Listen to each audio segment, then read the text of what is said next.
कल्याण साहेब एक सांगा की आज एकदम सकाळी सकाळी महानगरपालिका यांनी मार्किंगचं पुन्हा एकदा आपल्या कामची सुरुवात केलेली आहे आणि 2 दिवसापूर्वी आपला जे एक मोर्चा काढण्यात आला होता त्यामध्ये आपल्याला आश्वासन भेटला होता आणि आज सकाळी पुन्हा एकदा तेच कामाची सुरुवात झाली. काय सांगणार? नाही, आज रात्री ज्या पद्धतीने काम झालंय, आज भिवंडी शहरातील जनता झोपलेली आहे. दुकानदार आपापले दुकान, जे बाहेरचे दुकानदार ते आपल्या घरी गेलेले आहेत आणि अशा वेळेस हे लोक गनिमे गावा करून या दुकानांची मार्चिंग करतायत, घरांची मार्किंग करतात जे लोक झोपलेले आहेत. अशा चोरीच्या पद्धतीने हे लोक मार्किंग करतायत की इथल्या शहरातल्या व्यक्तीला माहिती नाही पडलं पाहिजे की अशा पद्धतीने चोरीने ते लोक मार्किंग करून आपलं काम करण्याचा प्रयत्न करतात आणि त्यामध्ये पोलीस प्रशासन त्यांना सहकार्य करत आहे. आमचं एकच म्हणणं आहे, प्रारूप विकास आराखडा असताना जो आराखडा मंजूरच नाही, त्या मंजूर नसताना त्यांना मार्किंग करण्याचा अधिकारच नाही. पहिली गोष्ट, त्यांनी मार्किंग का केलं? मार्किंग करायचं त्यांना अधिकारच नव्हता. तुम्ही इतकी घाई का करताय? तुम्ही इतकी तत्परता जर दाखवायची होती तर पूर्वी जे मंजूर झालेले जे रस्ते होते ते करायचे होते. जे मंजूर नाही ते रस्ते पहिले करतायत आणि जे मंजूर आहेत, जे नाही आहेत, त्याच्यावर त्यांना काम करायला त्यांना आज जोर सुटतोय. आणि अशा पद्धतीने रात्रीच्या पद्धतीने ते लोक काम करतायत, ही अतिशय खेदाची बाब आहे आणि त्याचा आम्ही खंत व्यक्त करतो. पोलीस प्रशासन आणि महानगरपालिकाचे जे उपायुक्त होते तुमच्याशी काय बोलणं झालं? पोलीस प्रशासनाच्या उपायुक्तांशी आम्ही चर्चा केली, जे ACP साहेब होते त्यांच्याचे, पण ते म्हणतात आम्ही आदेशाचं पालन करतोय आणि आदेशाचं पालन करून आम्हाला त्यांना प्रोटेक्शन द्यायचं म्हणून आम्ही प्रोटेक्शन देतोय.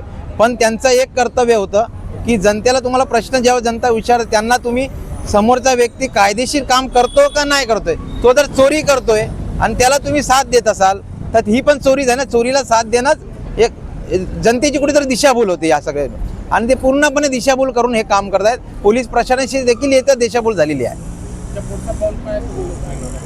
याच्या पुढचा पाऊल आम्ही आता हे बेकायदेशीरपणे जे कृत्य झालेलं आहे त्या संदर्भात आम्ही या अधिकाऱ्यांवर FIR करणार आहोत आणि आम्ही कायदेशीर नियमाने आम्ही संविधानात राहून या सगळ्या गोष्टी करत आहोत.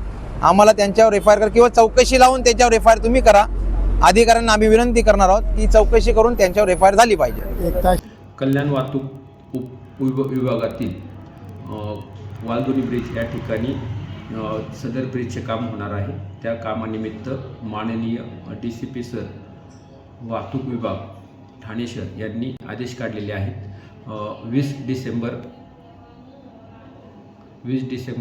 ते 10 जानेवारी 2026 सदरचा आदेश सर्व वाहनांना त्या ठिकाणावरून प्रवेश बंद राहणार आहे. त्या कालावधीमध्ये वाहन चालकांना 3 ठिकाणी बंद करण्यात आलेले आहेत. त्याचे डायव्हर्शन देखील देण्यात आलेले आहे. ते पुढील प्रमाणे कल्याण पुढून स्वर्गीय आनंद दिघे ब्रिजवरून कल्याण पश्चिमेकडे वालधुनी ब्रिज मार्गे येणाऱ्या सर्व वाहनांना सम्राट चौक येथे प्रवेश बंद करण्यात येत आहे.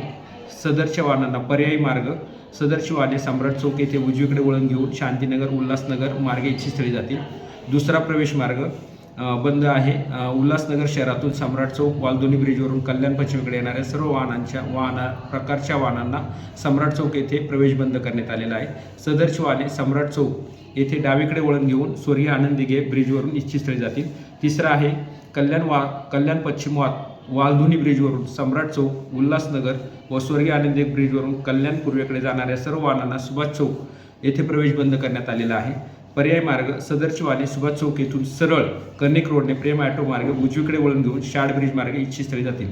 सदर आदेशाच्या कालावधीमध्ये पोलीस वाहने, फायर ब्रिगेड आणि रुग्णवाहिका अत्यावश्यक सेवेतील वाहनांना वगळून राहणार आहे.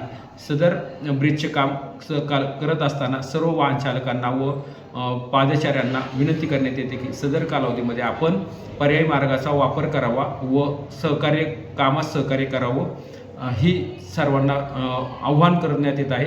जय हिंद, जय महाराष्ट्र.